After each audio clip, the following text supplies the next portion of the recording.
Previously on Dandies in Danger. What you saw was Father Underwood going after the waitstaff, and then Mr. Keen going after Father Underwood. Okay, then I am going to proceed up to the kitchen area. It is Father Underwood, and you can hear him speaking to the woman whom he had followed. Molly, just come back home. Why are you here? After what happened with Sophie, oh God. Erin was just out of her mind because we thought something had happened. It's been a week. I'm sorry to hear you've been so distressed, Leonard. I think it was time for me to give up the old life in Whitechapel. What about that fellow the one you came here with? He's not here anymore. I don't know what happened to him. We're jumping right back into the action. A new challenger, Molly. Liam was the only one who went to go to grab her, and then Adrian went to grab her, but he only had her sleeve, and so she has since broken out of that. Daniel had tried to grab onto her right arm as well, but she bopped him in the nose, and then Beatrix and Dorothea have just been going for her legs. Adrian, she wrests her arm free of yours and brings it down across your arm. It cuts through the fabric of your shirt and your jacket. He extends his hand. He whispers gravitas. Zachary, you meet eyes with Mr. Keen, and he saw you outstretch your hand and whisper something. Oops.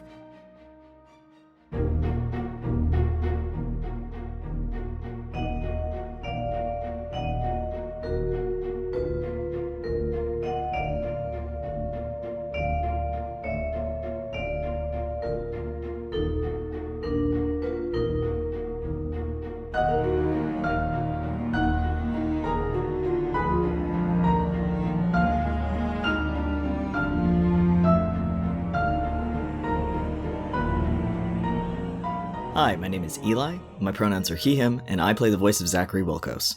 Hey, I'm Cass, pronouns she, her, and I'm voicing Liam Bardsley. Hi, I'm Chess, he, she, they, and I voice Daniel Pritchard. Hi, I'm Toasts, pronouns she, they, and I play Adrian Edwards. So to set the stage here, Zachary has just cast gravitas on the previously very active servant who had been attacking our lads. Now her arms, by the sleeves, are pinned to the ground. I'd like to establish Liam does not let go of her arm because he does not want to abandon the charade in case it should be quite strange that her arms were suddenly pinned to the floor. So he's looking at Zach because he's familiar with this spell. He knows something has happened. He's very intimately familiar with this spell. He's cast it before, right? He has, yeah. He cast it on the On the Manus' shirt. Exactly. He's familiar with this. He's keeping his hands there so that it looks like he's the one responsible for keeping her down, but his attention is quite torn because he knows behind him Adrian has been wounded. Daniel and Adrian, how are you two faring in this split-second moment? I'm picturing that when gravitas happened, you can see the cloth, to the ground. The cloth is physically heavier now, and I imagine it being kind of like a vacuum suction thing where you see it goes, and so I think Daniel would see that. I think he would forget that gravitas even exists. So he's just like, what's happening? And Liam, meanwhile, swats his shin, get down here. Internally, he's like, what's going on? And I think he would remember after a moment. And then it wouldn't occur to him to go for the arm and pin her more. I think he'd look around for who did it. And then I guess he's looking for Zach, and then he would see Zach. And Daniel noticed that Zach had been missing during this entire time leading up to this. So you see Zach is back. And Adrian? Is Molly still kicking her legs? Yeah, Molly, in terms of combat, has been subdued, but is not acting passively, so she might still be kicking around. Then he's still clinging to her skirts. He's still holding her ankles. Oh my gosh. Is she still kicking? That's very brave, with a wounded arm and everything. He's still in the moment, man. Full of adrenaline. Love it. Well, as the camera pans back around to Nathaniel, he's in that moment of pause where people are shouting, people are looking around to see, what the heck? She just came out of nowhere. In real time, there's really not that much time that has passed from the moment that she came into the room and then from when she attacked the dancing troupe. Everyone basically had a chance to go at it a couple times, try to wrestle her down, so it's all happening very, very quickly. Nathaniel snaps out of it. He starts moving forward, and I'm going to roll, let's see. Daniel, you are close still. You're holding the wine stem. Adrian is distracted because she's kicking her legs around. Zach, you are now going to be facing the back of Nathaniel, but for Liam and Daniel, I want us to roll a d20 plus wisdom to see if we can see what's about to happen. I'm gonna cheat and use my d20 that rolls really, really well. All right. I hope it does. I'm gonna say that, and it's like a nat It's one. weighted. No, it's not weighted. Someone gave it to me at con, and it rolls really well. Oh, this is the good one. Oh my god, I got a literal nat one. Well, you made it. What the fuck? You made it nervous. You talked it up too much. It was Buckled under pressure. I think Eli... I know, I buckled under pressure. Eli literally did the same thing in the last episode. Like, I believe in me. And then, boom. Like, I got a 3. Yeah. Oh my god. We've jinxed it, man. Better stop calling her shots. Jinxed it, mate. Fortunately, Liam got a 16. And so Liam, as he is holding down Molly's arm, sees Nathaniel walking up with purpose, very focused. He sees Nathaniel reach his left hand into a pocket, and whenever he pulls his gloved hand out again, he has a ring on the outside of the glove. Nathaniel reaches down, walks over to Molly, kneels down next to her, and places that hand on her wrist, the opposite to what Liam is holding. He leans down, acting as if he is inspecting her and looking at her face, looking very closely, but as he leans forward, he whispers something. And Liam hears it. Audite et obedi. And then, loudly so that everyone else in the room can hear, he says, "Please calm yourself, Miss Campbell. You're worked up and must return to your room to rest in bed." And Liam sees the ring crack. Listen and obey. Oh. Nervous noises from Chess. So she goes still suddenly. Adrian, you can finally let go of her legs because she stops kicking. Zach, are you holding your spell? It lasts for 3 turns, but... I think he sees her go lax, and when he sees Nathaniel go over, and then he sees her go lax, I think he, withdraws the spell so that there isn't, big suspicion. Mm-hmm. Nathaniel helps her up to her feet. He even brings out a tissue from his pocket and starts dabbing at her nose. She doesn't move to accept it or reject it. He starts dabbing at her nose, and he puts one arm under hers. He says, "Please, just excuse me for one moment, everyone. I'll be back. I will explain everything immediately. I'm just going to escort Miss Campbell up to her room, and I will be right back. Please, everyone, remain calm. Just stay where you are, and I promise I will be right back." And so Nathaniel departs through the main doors, the main entrance, and heads out into the hall where we all entered from. As soon as Miss Campbell, Molly, is on her feet, Liam has spun around, and presumably Adrian is still on the ground. So Liam is just sort of leaning over you. He's also on his knees, and he's pawing at your jacket because he can see that there's a little blood on your arm. "Adrian, what? Did she get you? Are you all right?" She did get me. I think he's a little in shock. He sits up on his knees and he just kind of looks at his arm. "All right, remain calm, Adrian. It's all right." And he starts pulling off Adrian's jacket, and he's like, "Don't look at it. Don't stop, don't look at it." And then he starts pulling his jacket down. He's so hilarious with this, man. He's like, "Oh my god, he's made of glass." Screaming at him, "Remain calm!" Meanwhile, Adrian's being jerked around, getting this coat off him, That's pretty much it. Liam is pulling his handkerchief out of his jacket, and he's trying to take a look. He probably pushes up your sleeve a little bit to get a better look at it. Adrian's still looking at it. "No, stop looking at it. You'll pass out." No, I don't think so. He leans in and he's like, "Liam, I've seen a man's brains before. I don't think this will make me pass out." "Oh, yes, that's right. You're a doctor." Arc 2. Oh! That's the one you didn't forget. That's the one we did remember. Yeah. I am a doctor. "Oh no, you're the doctor." Yeah? "Who's gonna look after you?" Literally me. You doctor's the doctor. I'll do it. He's still kind of dazed, but I can. Liam knows enough to get the handkerchief onto it and start applying some pressure. So I'm gonna roll a little d4 for my boy. I'm also going to have Zachary walk over towards his friends and away from being alone so that Mr. Keen doesn't think to corner him. So he's going to start walking back towards his friends. Mr. Keen, in fact, moves a little bit away from you whenever you walk forward. He looks guarded. Great. Not actually, but, what else can I do? Woohoo! Very nice. Liam is applying pressure with the handkerchief, and it's bled through the jacket and the fabric, but it absolutely didn't hit any sort of significant veins in your arm. Yay. And so whatever ministrations Liam continues to provide, that's going to be for healing. Daniel and Zach. Zach's moving closer. Daniel, what are you doing? Zach goes over to Daniel because I'm pretty sure he notices both Daniel and Mrs. Davenport or Mrs. Derbyshire. It's okay. The other bisexual. Ms. Chumley. Sorry. It's okay. Don't worry about it. So yeah, Miss Chumley had also gotten bopped in the nose. Both of them, they're pinching their noses. In fact, Miss Chumley has turned to Daniel and is congratulating him. That was quite good fast thinking on your feet, Mr. Verdi. Have you been in a dire situation before?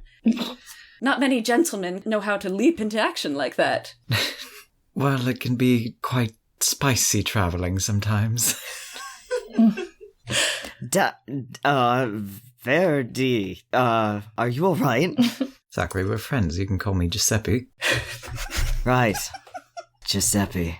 Your name? And he's like pinching his nose. Yes, Zachary, what is it? I'm sorry, I'm in shock. Are you all right? Are you all right? He asks, turning to Miss Chumley. Oh, yes, it's just a bit of a thrill, I'd say. What on earth came over her, I wonder? Is she also pinching her nose with the handkerchief? Okay, so she's already covered. Yeah, so right. She's got a handkerchief of her own. She's pinching her nose.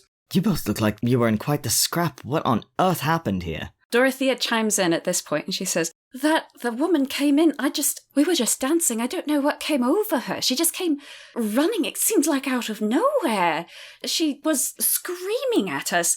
Are you all right, Mr. Verdi? And she's looking up at you. And Miss Chumley, you as well. Quite all right. Here's the weapon of choice. He shows them the broken wine glass. There's a little blood on it that's Adrian's. My blood. Ah. This tastes like Adrian's. He does not do that. Dorothea's eyes get a little wide and she says, my, how grisly. Girl. Did you notice anything that happened prior to this? Did something happen? Not that we saw. Are you sure? Liam pipes up because he was the one who saw this with his witness token. Oh yeah, he saw her nose start bleeding. She started behaving strangely whenever she came in, Zach. She sort of tossed her head back, and that's whenever the blood started coming out of her nose. And then she started screaming at us and ran forward as soon as she came in. Zachary looks a little horrified by this because that is terrifying. Her nose bled and her head snapped back. Yes, well, not like all the way back. Not like it would have snapped her neck or anything. Really? No, not like that, but just like she had received a sudden shock or something. Zachary's very quiet, but he's thoughtful. And she started shaking. I remember that. And then Liam is like just looking back at Adrian to make sure Adrian is still doing all right. I think he stood up at this point. He just kind of fucking waves at him. Liam is hovering very close, like, be careful. I think Daniel might have looked at Dorothy and said, maybe it's ghosts, and winks at her. All while, like, holding his nose, too. Zachary looks at Daniel. Flirting while injured. With Daniel the Pritchard. flattest expression. And then looks, like, away thoughtful again. What's Dorothea think of that?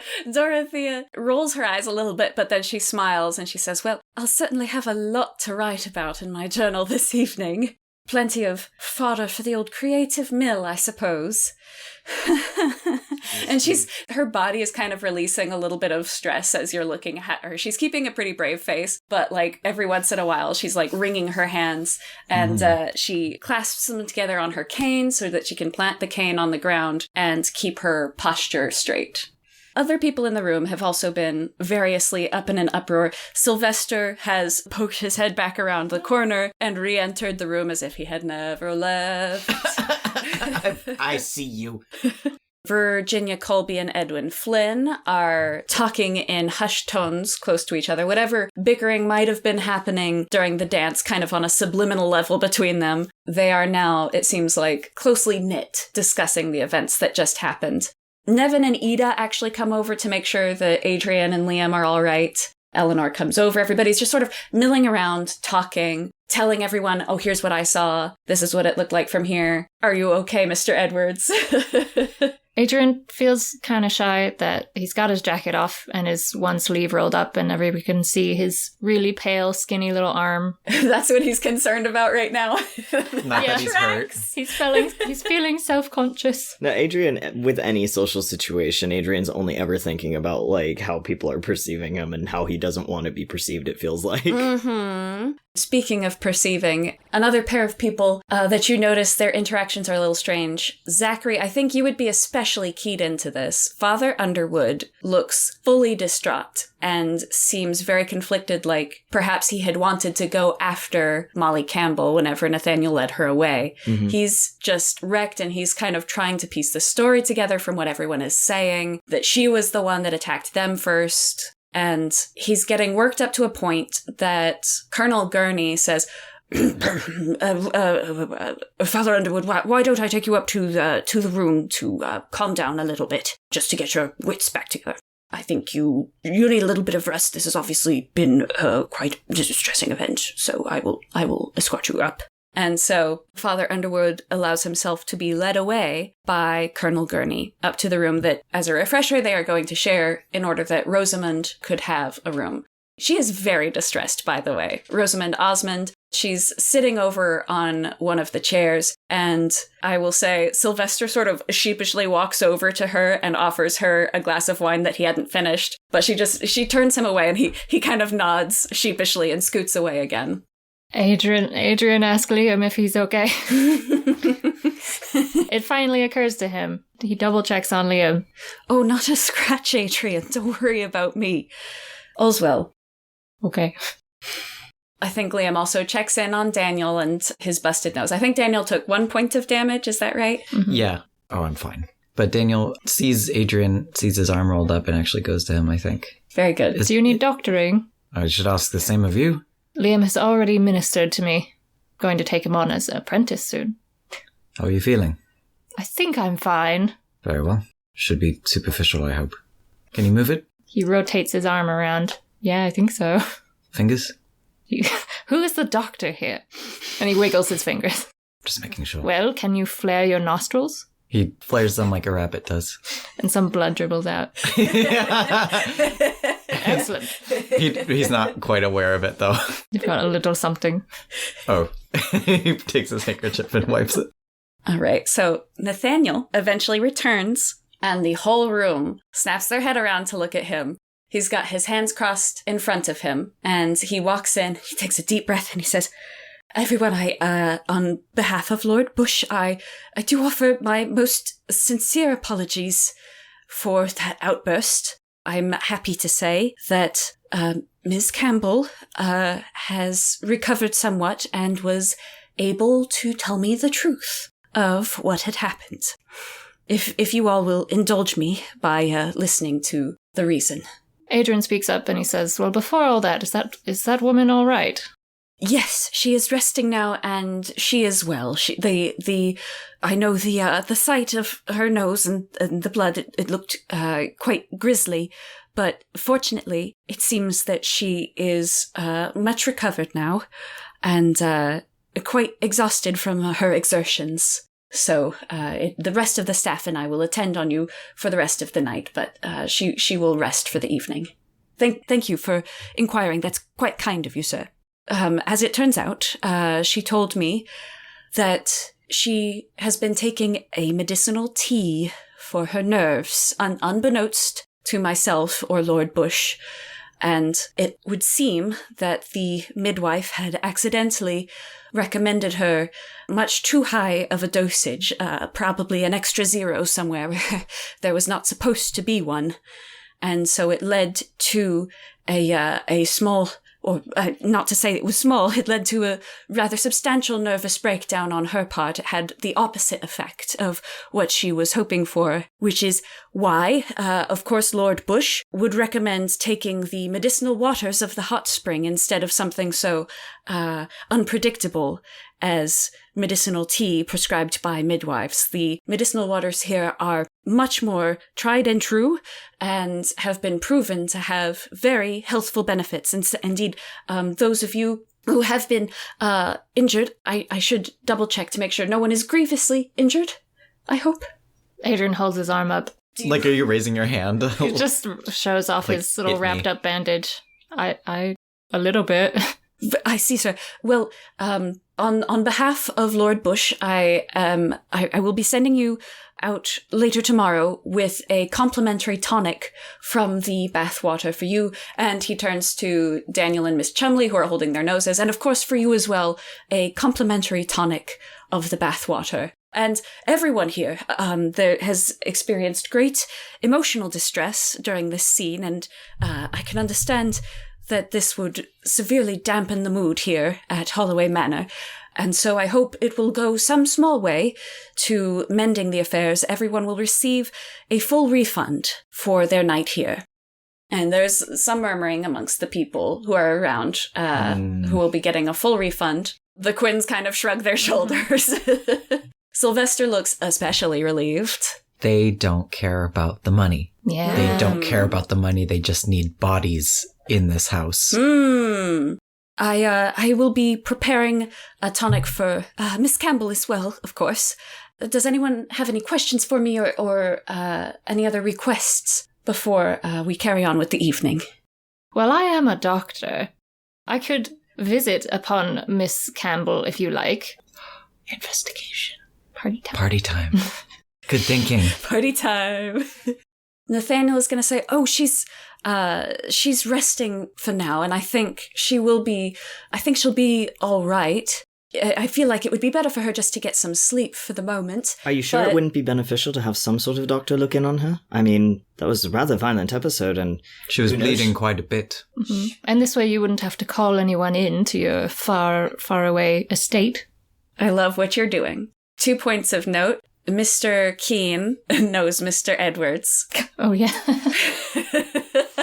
And it's just so confused. And it's just, yeah, that face that you just made is just kind of, what the fuck? Looking at Adrian. But I love where you're going with this. And so what I'd like for you to do is I would like for you to try to persuade Nathaniel. Okay. And so that's going to be rolling plus influence. And let me see how you stand with Nathaniel. So, because you might get some sort of advantage. I think I have maybe interested. Yes, Nathaniel is interested. Mechanically, what that means for interested is... Well, okay, so for that one, you get a +1 on perception/insight type rolls. So unfortunately, that's not going to do much for your persuasion until you can raise your friendship with him all the way up to persuade allies. Him? You, I think, are pretty high. with him. You are +3. Allies. Okay, so you have you spoke up. Zach and Daniel, pretty much everybody spoke up except for Liam, who's probably too worried. Like, no, Adrian, you shouldn't be moving around too much. Has completely missed what's going on here. Let's say you are going to give Adrian advantage. This is equivalent to something in D&D like the helping action. Okay. So you give Adrian advantage. Okay. Plus my influence? Yes. Okay. My influence is 1. Nice. Make it count. Not bad. I got 18 both times, so 19. Wow. Okay, right, yeah. That is very good. Let me do a roll for Nathaniel. Oh, come on. Just give it to me. You don't know what he's going through. It's true, we don't. I would like to know. Oh, shit. He also got an 18. But I got 19. You did get 19. Because of the +1. Because of the +1. Okay, yes. It is a very close thing. And you, I will say, since you got that +1, you see his eyeballs move from you. He looks like he's trying to keep his attention on you. And there's something happening that you don't know what's going on. But he looks at everyone all around him. He makes a decision and he says, Yes. That actually, I can't see why not. I can't see why I would, decline a doctor to come visit an ill patient. That wouldn't make any sense at all, so please come with me. He's saving face with whatever it is that's talking to him. He's like, I literally don't know what excuse to come up with. Please don't punish me. Okay, so I think it might be fair to say that as Adrian starts moving towards Nathaniel, Liam and Daniel and Zachary presumably are also just going to start to move forward as one unit. Yeah, Zachary had in some way wanted to go with Adrian and check out this scene anyway, but like he didn't know how, and then he saw the other two move and he was like, all right, let's see how long this lasts, and just follows. I'm going to say we make it halfway to the exit, and then Nathaniel stops suddenly and turns around and looks at the three of us who are accompanying Adrian. Zachary literally, like the moment Nathaniel turns back, like breaks off. like he was actually just like, and he's like, oh, it's over. He like breaks off. I imagine he kind of like pulls Daniel with him too. He's like, well, we're gonna go this way now. Fantastic. Liam actually like steps forward towards Adrian a little bit, looking to make sure he's okay and that he's not just about to pass out as soon as he walks forward. It's quite all right, Liam. I am fulfilling my doctorly duties and I will be back shortly. Ready to party. He winks badly. All right, if you're sure. Certainly. Okay, I'm going to say that this is... I won't always give this warning, but since a lot has been happening and the time is kind of wacky, I'm going to say this is the last time to use a witness token before the bell tolls 9. I've used all of mine, baby. Okay.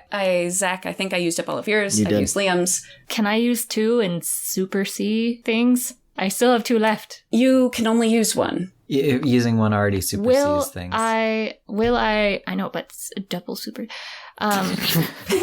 Double super. I know, but can I double get that super. double supersized, please? Yeah, absolutely. Can I use one now, and would there still be time to use another one when I get to Molly's room? No. That's bullshit. I'm sorry. That's the risk. This is part of the risk whenever you hold on to your own witness tokens. I've tried to like give you opportunities during the dance to use it. Okay, fine. It's like vacation time. Will I get to Molly's room before 9? No.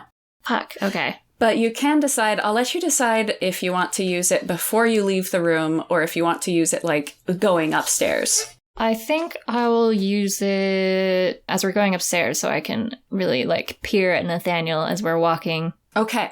To see what else I can pick up. I'm going to follow you for a little bit then. Mm-hmm. So you leave. You are going to exit the grand ballroom, moving into the hallway 11. And then you will be entering into the stairwell that previously Zachary had been in whenever he heard the steps ascending upwards. And so you will go in there. Nathaniel, with your witness token as you ascend, I will say that Nathaniel is moving sort of rigidly. He looks very nervous. This is not different than how you have seen him at any other point this evening.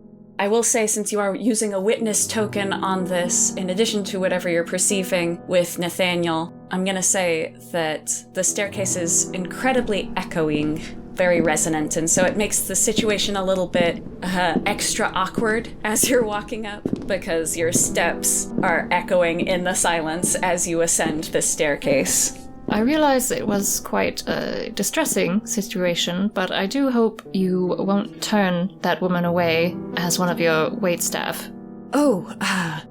No, that's very considerate of you, Mr. Edwards. Obviously, the final decision rests with Lord Bush, of course, but I will say that once she's been given the proper treatment of the tonic water from the hot spring, I imagine her condition will be much improved, depending on how the other guests feel about this.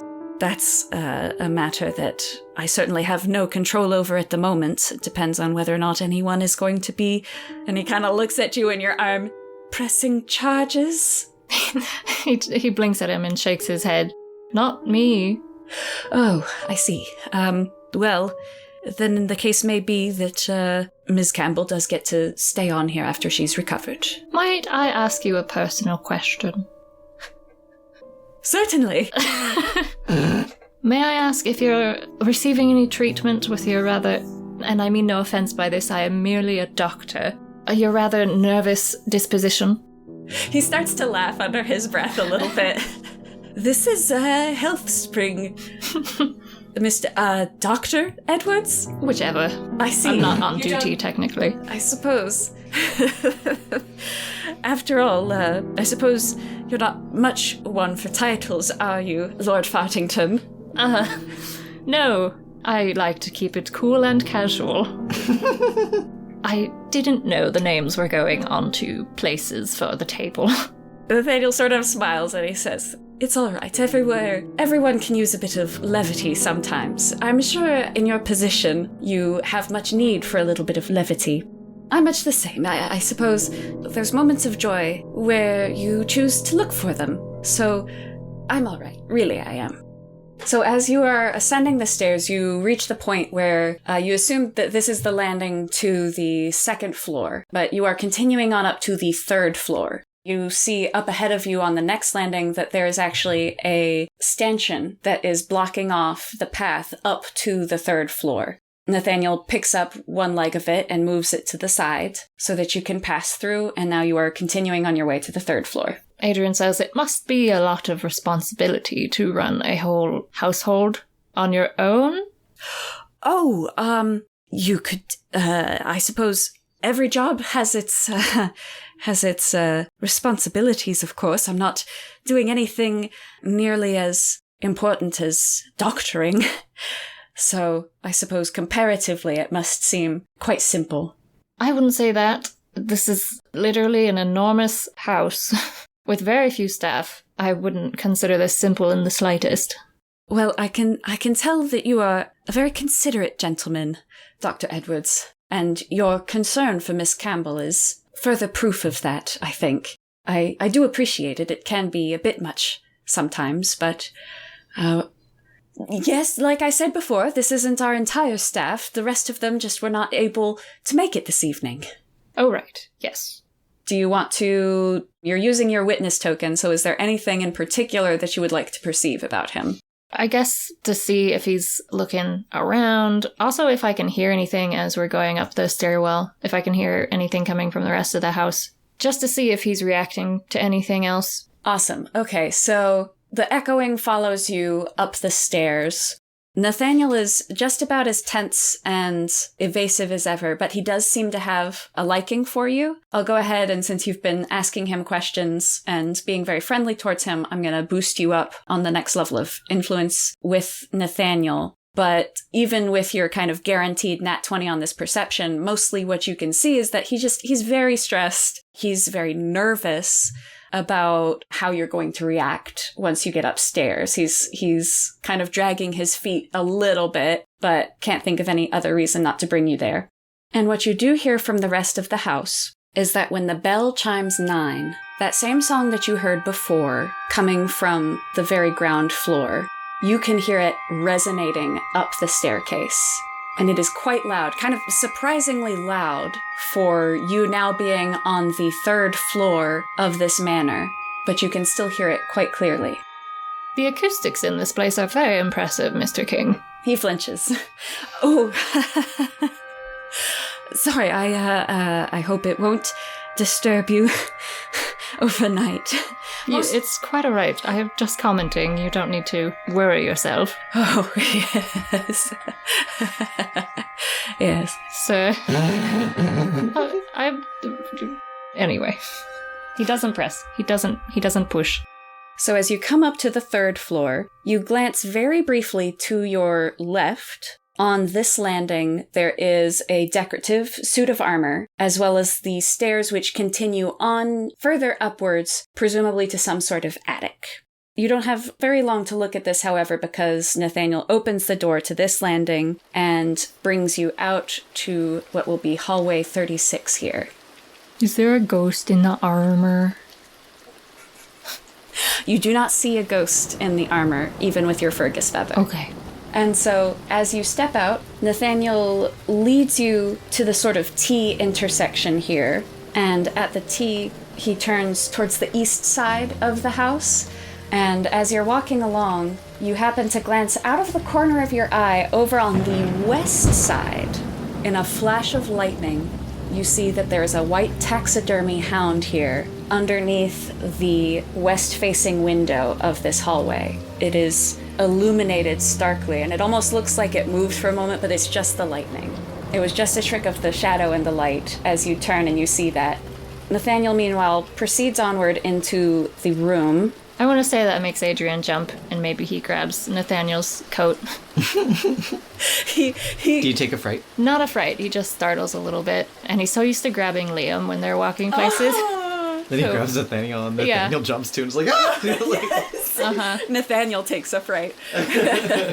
I think Nathaniel stops at that point, and he sees what Adrian was looking at, and he says, don't worry, Mr. Edwards, that one is quite dead. Yes, I know, I'm sorry. The lightning, it startled me. I don't know, brushes his hand off on his Understandable, jacket. You've had a very tense evening. Shall we? And he gestures into the room. Yes. And now you are entering room 37. There are a few beds in here. You can see Molly Campbell is sitting in one of the beds, and she is sitting perfectly upright. And she's looking at you as you come in. I think that makes Adrian pause. But he's trying to be cool, so he pauses for a second, and then he moves forward, and he says, Actually, he steps forward, and then he turns to Nathaniel and says, if we could have a bit of privacy between doctor and patient, Mr. King. Well, I'm not so sure. I mean, she is an employee here. There should probably be someone else in the room. Do you have any other ladies' maids? Yes, I believe they're all down in the kitchens. It would take a while for them to come up. We would have to go back down and bring another... You know what? Have a little privacy. and he Thank leaves. You. And before you speak with her, we're going to go back to the first floor, Grand Ballroom. We're going to say that everyone has kind of been collecting themselves, and we're going to start off with the chiming of the 9 o'clock bell, which means that everyone gets to roll for witness. I got 2. Okay. 1. Boo. Throw off my groove. I'm sorry, but you've thrown off the Emperor's Groove. I want that twink obliterated. I got a 2, just like when I rolled the first time. It looks like nobody gets any frightful sight or dumb luck. And now, if you all would like to make a call on whether or not you would like me to hold on to your witness tokens, or whether you would like to deploy them yourself. This time I'd like to hold on to my tokens. Okay. I think I'll let you hang on to mine. I think I'll also give mine to you. Okay, good. So, we return to the ballroom. Eleanor is one of the first to speak up after she hears the chime of the bell. She pulls the pipe out of her mouth, where she has been clenching it quite tightly during the whole exchange, and she gestures with it to some of the other ladies, and she says, I believe that's our hour in the bath, ladies, if anyone is looking for a bit of a time to unwind. And she glances over around the room to see how everyone is doing, and Dorothea, Ida, and Beatrix, they seem to nod their heads. Ida speaks up and she says, well, it'd be a shame to waste the opportunity, notwithstanding bizarre events. I mean, it seems like it's all wrapped up now. I think I could use a good soak after all of that. Beatrix also nods, and she looks towards Daniel, who's still standing nearby, and she says, I've never been one to let a bit of a adventure stop me from enjoying the finer pleasures of life. I think I will bid you good evening, Mr. Verdi. He nods at her and he says, enjoy the bath. And then Dorothea has to think about it for a bit. Well, I'll certainly have quite a lot to write down, I think. But I can always write after the bath. I think Daniel has some trepidation towards the bath. Well, Daniel's not a woman, and it's not his time. I know, but he kind of hints to Dorothea. He says, well, we might as well write it down while it's fresh on your mind. Ooh, smart. Okay. He has grown more and more uncertain of this bath the more Nathaniel talks about its medicinal qualities. Yeah. And so he's like, there might be something in there that maybe we don't want to tamper with. He doesn't want to set off alarms and be like, fellas, don't drink that coffee. But like, he wants to like Now he sounds cruel for letting Beatrix go ahead and go into the bath. He's also not sure, though, but he wants to err on the side of caution, and he likes Dorothea, so he's... Yeah, Dorothea is another writer. Dorothea was his dancing partner. Yeah. Yeah, he does... He feels bad that he didn't mention anything to Beatrix, but he also kind of is gaslighting himself like, well, I don't know. What if there's nothing? What if it literally is the normal part of this house is the spring water? But Dorothea is kind of questioning it herself in the moment, so he kind of takes advantage of that, and he says, what? Why don't you write it down? I like that. Go ahead and do a d20 roll and add your influence. You're on amicable terms with Dorothea, which means that you have +2 to perception and insight type things. But you don't get an advantage on influence with Dorothea, but you do get to add your regular influence. 18 + 2, baby. It's 20. Nice. All right. Okay. She considers that. She kind of takes a deep breath, like she had absolutely been on the fence about going down to the baths. And so with that in mind, she says, well, all right. I suppose you are right. It would be good to get it all down because the mind is a very fragile thing after all, and it's so easy to mix up details once an event has concluded with the rush of feelings and emotions and everything, but it was quite thrilling. My sisters are never going to believe this whenever I get home. I do hope that woman is all right, though. She got a little carried away, and then she's like, oh, but I hope she was okay. Well, in the hands of Dr. Edwards, I'm sure she will be. Dr. Edwards. So, Dr. Edwards is a writer and a doctor? Yes, many doctors are. My word, what a polymath. Indeed. No, he's bad at math.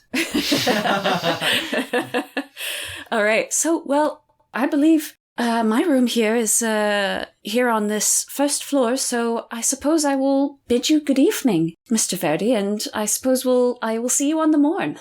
I look forward to it, Miss Crispin. Rest well. And you. And she departs. She gathers up her notes off of the cushion and leaves to go to her room and do some writing.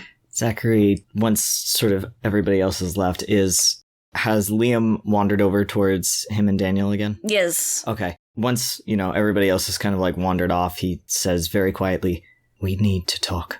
I think you're right. Perhaps we ought to head up to our rooms, maybe get a bit of privacy to talk about the party. Quickly. Oh, yes? Yes. Right. And Daniel was in earshot of that too? Yes, he was talking to both of them. Right, he follows.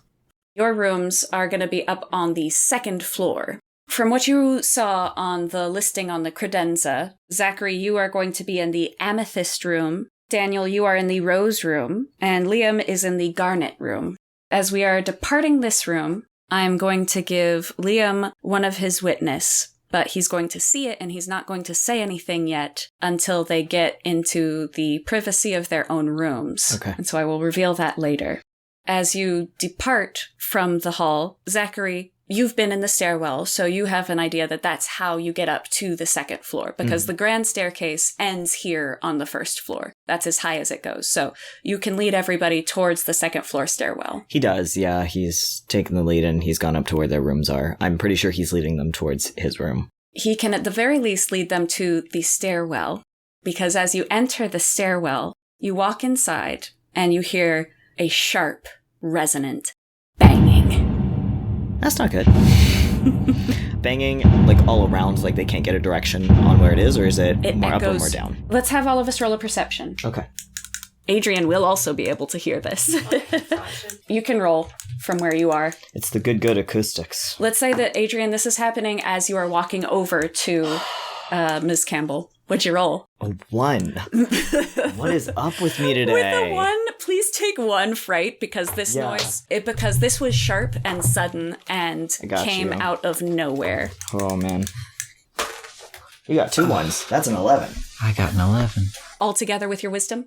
16. 16. That's brilliant. So Daniel, what did Adrian get? I only got a 13. 13. Okay, so you can tell Adrian it's not coming from this floor, but that's about it. Zach, you took a fright. I just got startled. Got real startled. Yeah, I think he was already pretty scared, and then when the bang happens, and he's not good with sudden loud noises, so he just puts his hand over his ears. He's not perceiving, he's just shutting down a little. Liam was not able to perceive which direction it was coming from, but Daniel, you can tell that it is coming from above you. So the knock happens 4 times, and then stops. There's perfect silence after that. We were all so it's heading coming up like from the 3rd floor. from the 2nd floor, where our bedrooms are. We are on the 1st floor. And we're going there. We're going there. I'm going to say Liam is going to be the first to react because he knows that Adrian and Nathaniel headed up there. And so he's going to look at Zach and Daniel first. I think we should check it out. It could be Adrian.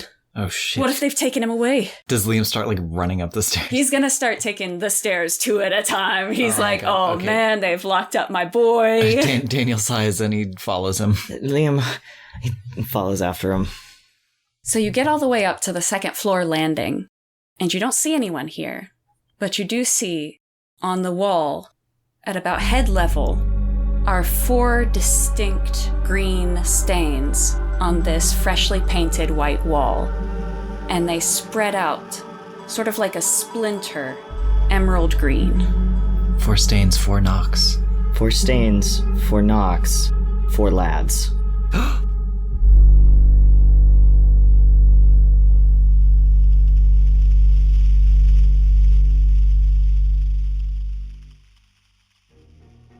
Liked what you heard? Let us know by using hashtag #DandiesInDanger over on our Twitter, Insta, Tumblr, and TikTok in the listed links below. We'd love to hear any and all comments, questions, and theories as to where the story might be headed. Want to support us and our lads' adventures more directly? Then please consider clicking on the link and becoming a patron today. For just $1, you can gain access to our longer, uncensored outtakes and blooper reels. For $5, you can have access to exclusive stickers, in-world letters written by and for the lads, poetry by Adrian and Daniel, and original music from the show composed and scored by Chess Albanese. Can't afford to support directly? No problem.